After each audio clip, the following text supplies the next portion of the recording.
नमस्कार, आपका स्वागत है। कलयुग के अंत के विषय में हमारे प्राचीन पुराणों में पहले ही भविष्यवाणी की हुई है।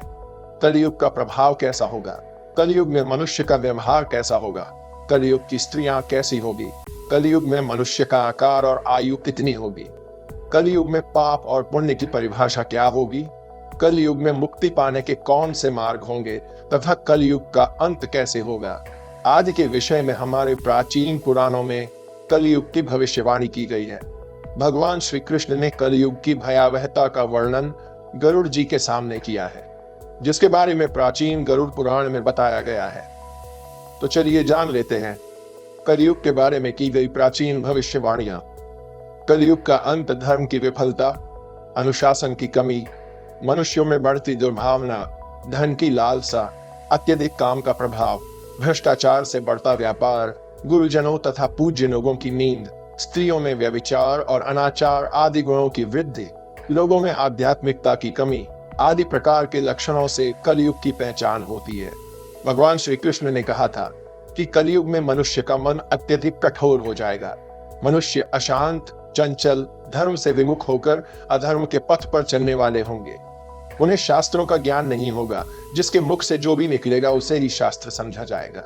कलयुग के अंत में अधर्म और आसुरी शक्तियों का विनाश होगा और पुनः नए युग का आरंभ होगा, अर्थात फिर से सत्य युग का आरंभ होगा और सृष्टि का यह चक्र चलता रहेगा। चारों युगों में कलयुग अंतिम युग होता है। सबसे पहले सत्ययुग, उसके बाद त्रेता युग, फिर द्वापर युग और अंत में कलयुग। महाभारत के युद्ध के पश्चात कलयुग का आगमन पृथ्वी पर हुआ था। यह युग धार्मिक और आध्यात्मिक स्थिति में सबसे कम प्रगति करने वाला माना जाता है। मान्यता के अनुसार आज से 3137 साल पहले महाभारत का युद्ध हुआ और कलयुग का आरंभ इस युद्ध के 35 वर्ष के पश्चात हुआ, अर्थात भगवान श्री कृष्ण के अपने धाम जाने के बाद हुआ। श्री कृष्ण कहते हैं, कलयुग में लोग अपने स्वार्थ को ही सर्वोपरि मानेंगे। धर्म का त्याग करके मटेरियलिस्टिक उद्देश्य को पाने के लिए जी जान से कोशिश करेंगे। धर्म में विश्वास न होने के कारण लोग अन्यायपूर्वक आचरण करेंगे। यदि हम आज के समय में देखें तो पाप इतना बढ़ चुका है, मानो ऐसा लगता है कलयुग का अंत अब निकट आ चुका है। लेकिन कुछ विद्वानों के अनुसार यह तो बस शुरुआत है। आगे कलयुग और भी भयानक रूप लेने वाला है। कलयुग के उस भयानक रूप को देखने की क्षमता आज के मनुष्यों के अंदर नहीं है। जब कलयुग का अंत समय निकट आएगा तो ऐसी ऐसी भयानक चीजें दिखाई पड़ेगी। मनुष्य का रूप इतना विकृत और भयानक हो जाएगा कि वह मनुष्य कम पिशाच ज्यादा दिखाई देंगे। तो आइए जान लेते हैं गरुड़ पुराण में कलयुग के अंत के विषय में क्या कहा गया है। गरुड़ पुराण के अनुसार एक बार गरुड़ जी ने भगवान श्री कृष्ण से पूछा, हे प्रभु, चारों युगों में कलयुग को ही सबसे भयंकर और दुखकारक माना गया है। इस कलयुग का अंत कैसे होगा और कलयुग का अंत समय निकट आने पर कौन से संकेत दिखाई देंगे? तब भगवान श्री कृष्ण ने गरुड़ जी को कलयुग के अंत के समय मिलने वाले भयानक संकेतों के बारे में बताया है। जब पृथ्वी पर चारों तरफ ऐसे संकेत दिखाई दे तो मनुष्य को समझ जाना चाहिए कि कलयुग का अंत निकट आ चुका है और अब सृष्टि का अंत प्रलय से होगा। सबसे पहला संकेत, भगवान श्री कृष्ण के अनुसार कलयुग का अंत समय निकट आने पर मनुष्य की आयु घटकर केवल 20 वर्ष ही शेष रह जाएगी।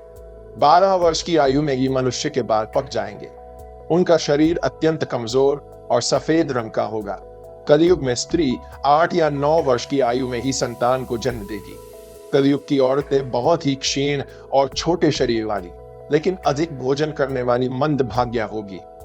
कलयुगी स्त्री कम संतान को उत्पन्न करने वाली और अत्यंत क्रोधी स्वभाव की होगी।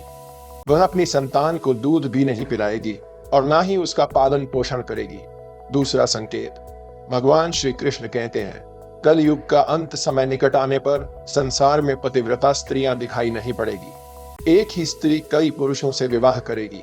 लोग पूजा पाठ, श्राद्ध, अंतिम संस्कार, मुंडन और विवाह आदि प्रकार के कार्य नहीं करेंगे।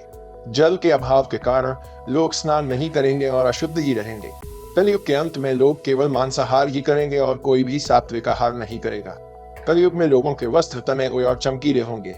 तीसरी बात, श्री कृष्ण के अनुसार जब कलयुग का अंत समय निकट आएगा तो वृक्षों में फल आना बंद हो जाएंगे। सभी वृक्ष फल रहित हो जाएंगे। सृष्टि में हर तरफ केवल शमी के वृक्ष ही दिखाई देंगे। मनुष्य शाकाहार छोड़कर केवल मांस का ही भक्षण करेंगे। कलयुग का भोजन तामसिक और रोग उत्पन्न करने वाला होगा। इसी कारण से लोग जल्दी ही बूढ़े होकर मर जाएंगे। कलयुगी मनुष्य गाय की पूजा करना बंद कर देंगे। सभी गाय का मांस खाएंगे। गायों को केवल दूध और मांस के लिए ही पाला जाएगा। चौथी बात, कलयुग का अंत समय निकट आने पर अल्पवृष्टि होगी, अर्थात बहुत ही कम बारिश होगी। खेत अनाज नहीं उगा पाएंगे। धान्य का आकार बहुत ही छोटा होगा और फलों में रस भी उत्पन्न नहीं होगा। मनुष्य भूख और प्यास के कारण ही मरने लगेंगे। मनुष्य को केवल बकरियों का दूध ही प्राप्त होगा। पांचवी बात, जब कलयुग का अंत होने वाला होगा, तब भगवान विष्णु सूर्य के किरणों में विराजमान होकर पृथ्वी का संपूर्ण जल सोख लेते हैं। आकाश में चारों तरफ 7 सूर्य दिखाई देंगे। इन सभी सूर्यों के प्रभाव से संपूर्ण सृष्टि जलकर खाक हो जाएगी। तत्पश्चात रुद्र रूपी भगवान विष्णु संपूर्ण संसार को दग्ध करके अपने श्वास से मेघों को उत्पन्न करेंगे और ये मेघ भयंकर गर्जना करते हुए अगले 100 वर्षों तक आकाश से जल की वर्षा करेंगे और सृष्टि की उस भयंकर अग्नि को शांत कर देंगे। अग्नि शांत होने पर वे मेघ संपूर्ण जगत को जल में डुबो देते हैं और इस प्रकार से कलयुग का अंत हो जाता है और फिर परमात्मा अपनी इच्छा मात्र से पुनः सृष्टि में जीव की उत्पत्ति करते हैं। तो दोस्तों, इस प्रकार से गरुड़ पुराण में कलयुग के अंत का वर्णन किया गया है। उम्मीद है आपको यह जानकारी अच्छी लगी होगी।